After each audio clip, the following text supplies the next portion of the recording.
putting this story on video because I was so upset with Dr. Oz and his scam to try to minimize, to try to embarrass, humiliate his the person who he's running in Pennsylvania against for the Senate position. And the guy had a stroke, but anybody can have a stroke, and they're normally not diagnosed until after you have a stroke, that you have some sort of blood vessel condition in that one spot. Now you may have more, but you may just have that one, and then the doctors won't investigate until after you have had your surgery to fix that puncture. It's like a balloon, a weak spot in a balloon, and then it'll get a leak. It might be a little leak, bigger and bigger, who knows. But whatever it is, they fix it, and then you can recover, and it takes time to recover. Dr. Oz knows this man recently had a stroke. He's recovering, and now Dr. Oz is humiliating him by saying, well, show us your health records.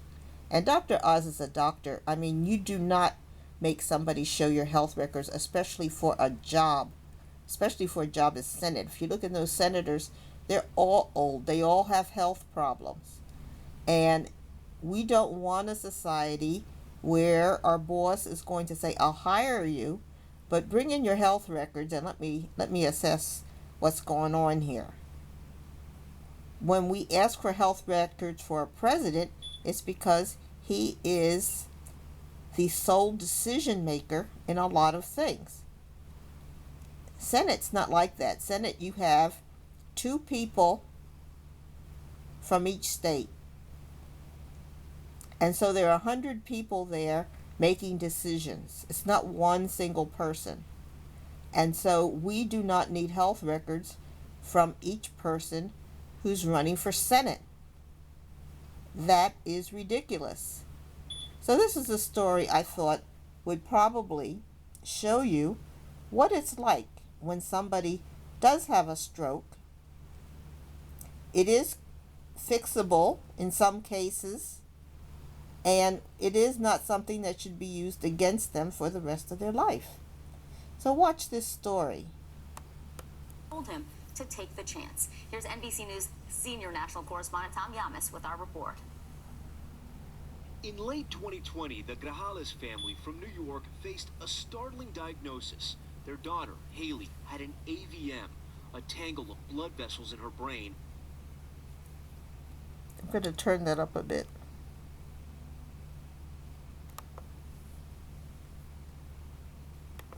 And one had burst, requiring emergency surgery. So she was at risk the whole entire time after that procedure was done to have another rupture. With the risk of another rupture high, Dad Andres did his own research to find a specialist neurosurgeon. He found one. The problem? The doctor was thousands of miles away in the Bay Area.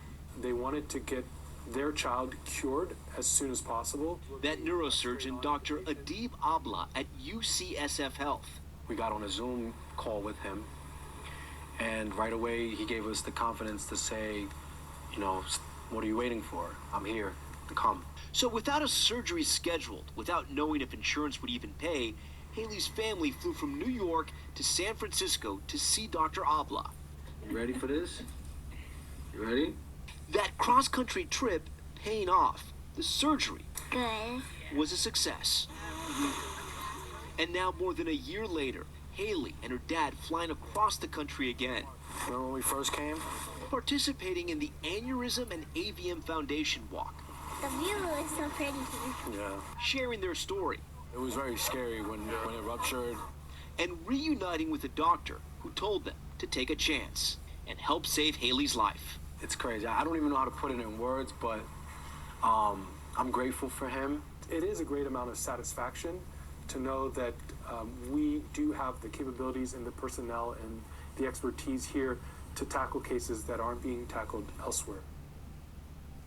NBC's Tom Yamas, thank you for that story. Now, September is National Suicide Prevention Month, and our mental.